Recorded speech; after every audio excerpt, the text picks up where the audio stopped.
Hello guys! Ako'y nagluluto ng tinula. Tinulang manok. Pero hindi siya manok guys na laman. Kundi tinulang paa ng manok. Ayan oh.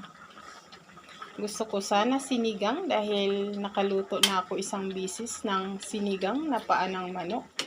Kaya lang, alam nyo naman, ang aking jowa ay ayaw ng maasim.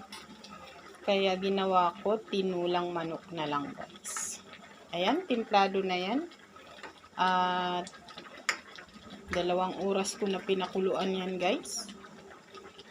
Mayroon na yung sili, luya, at sibuyas, paminta, at nor cubes, chicken cubes.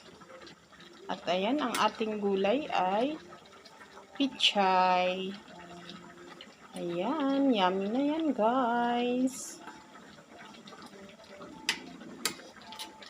Kahit mainit ang ating panahon, ay masarap din paminsan-minsan humigop ng sabaw. Ayan, maraming salamat sa inyong lahat. Thank you for watching mga kapatid. Bye-bye.